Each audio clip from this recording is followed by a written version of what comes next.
Jughead 2016, 16. Right away we have a plot that has no excuse for lasting longer than 1 second because Sabrina can see a bunch of girls who are brainwashed to be in love with Jughead, so she would have just undone the spell in an instant. Just have Sabrina unaware of the spell until the end, where he'd call her about this. Jughead thinks of the girls as zombies, and it's to the point where they're sadly drawn like it, as the story is supremely boring, being nothing but him running away. Why does he waste time covering himself in cherry soda and pretending to be a zombie if a second later he's gonna say other words than brains anyways? So that would have given it away even if it had a chance of working. He knows they're not really zombies. He's called out on it.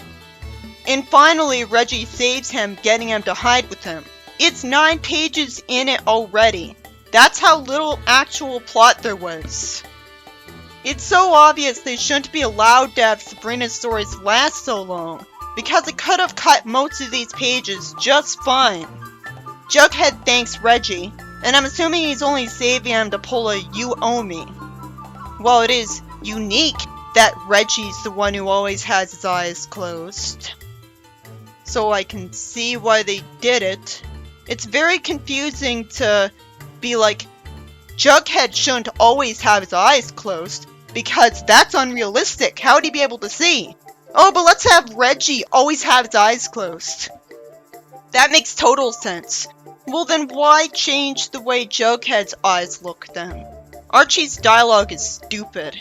He'd know Jughead would never want these girls to go after him. Sabrina's about to tell them the truth, which is forced and dumb because she clearly said in an earlier story that she'd go to magic jail forever if she did that.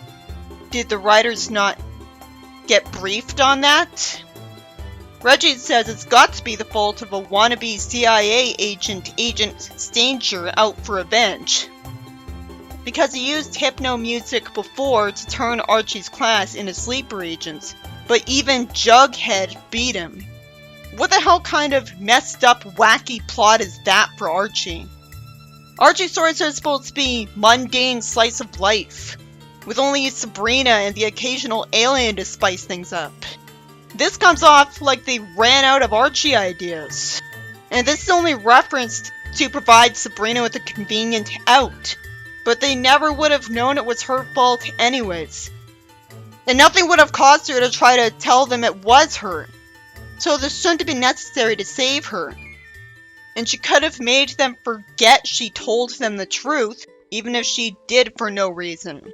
Sabrina says she just finished a course on hypnotic suggestion, so she could reverse this by going on stage. Archie offers to help and calls her pretty.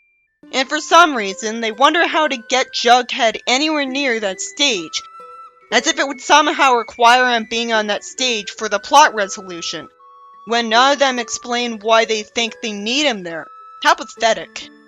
Sabrina knows what the plan's biggest challenges are. It should be Jughead saying this because she's an idiot while he's smart. Reggie says they'll keep Sabrina clear long enough for her to work her magic, and because of that idiom he used, she instinctively asks what magic and makes fun of the phrase. She asks why she can't stop talking. It's been a very long time since she was socially awkward like this.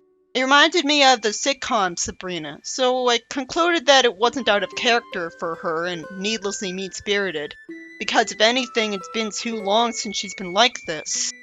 They conveniently have a hand truck right there at a concert for Reggie to stand on, while Archie pushes.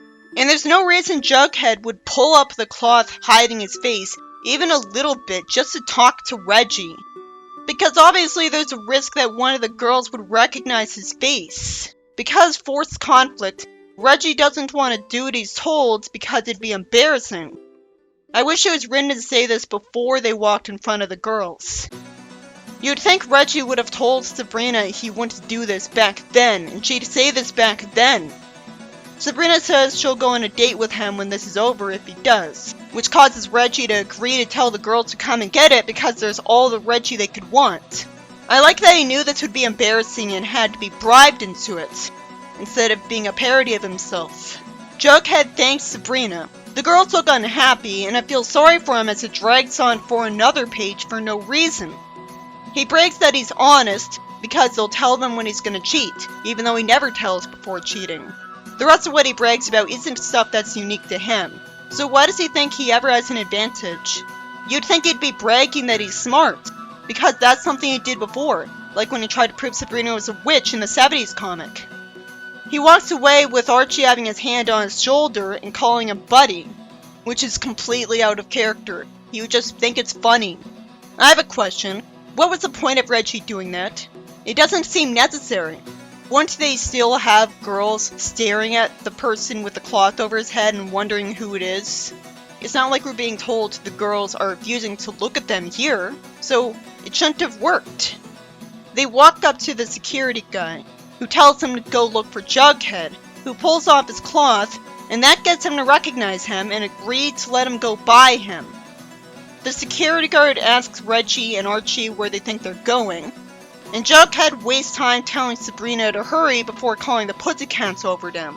Sabrina casts a spell on the instruments. She's seen by the guard and Archie and Reggie, so she uses magic to make them think that they only saw her tweak the drums and adjust the springs, which still wouldn't look like hypnotic suggestion. I'm forced to assume now that the instruments were hidden behind a curtain because they're actually backstage, because otherwise the whole concert would have seen this, not just these three. When I'm pretty sure the concert didn't get a chance to finish, as Pussycats only got to play one song. With lazy backgrounds like this, straight out of the John Gray era, you wouldn't be able to tell where these people are, with a ridiculous amount of panels in a row after the guard shows up where the backgrounds are worthless.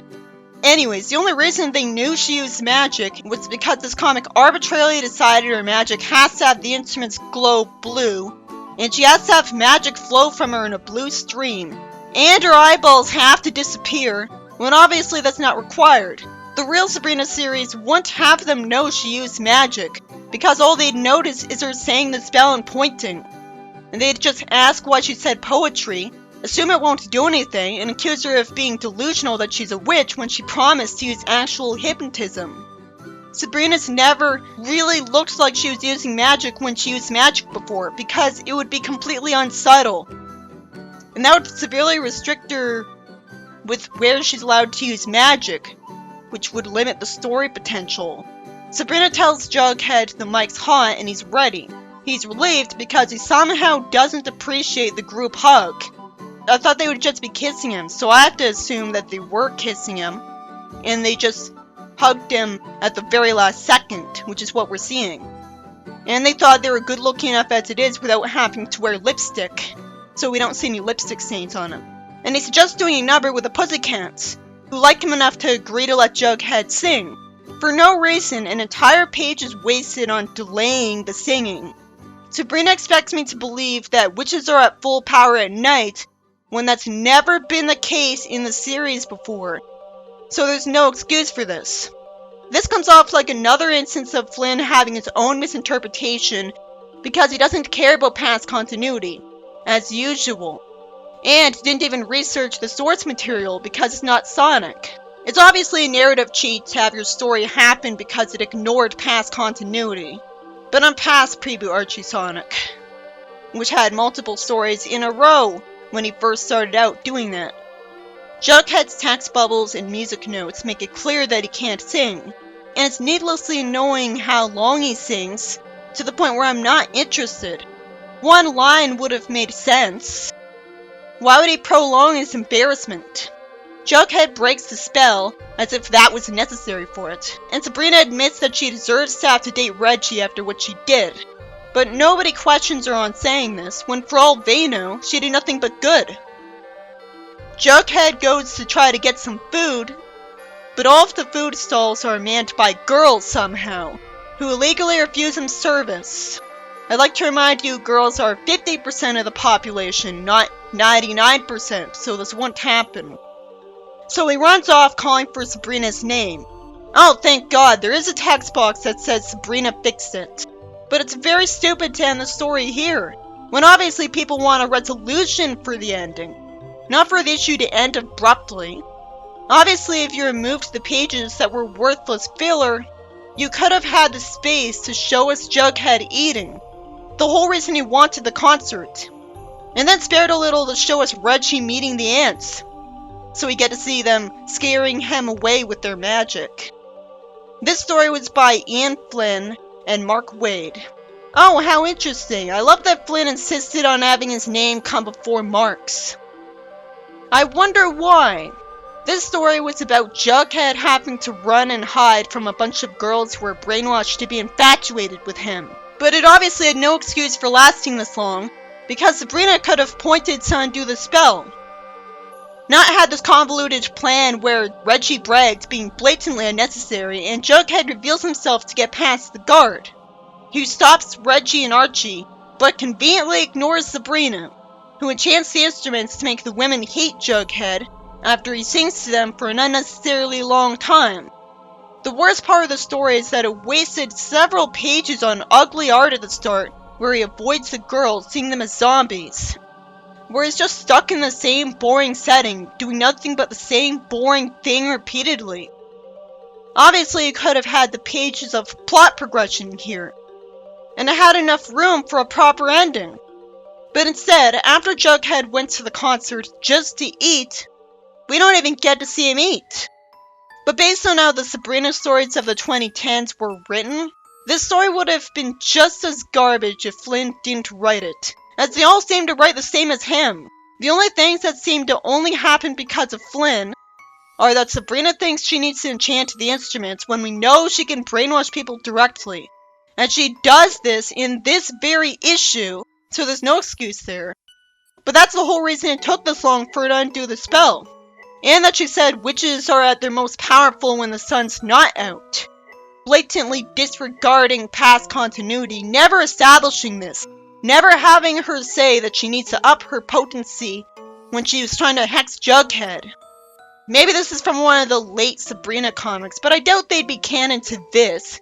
It doesn't seem like that'd make any sense. Oh, what a surprise that this comic didn't get any more issues. I hope it's because sales plummeted from how bad the last issue was, instead of it being cancelled for no reason. I doubt this was always intended to be the final issue. What comic would bring in completely inexperienced new writers to write the finale? That doesn't make any sense, because it's so likely that's gonna backfire on you. Yeah, I looked at every issue before this one, and Flynn didn't write any of them.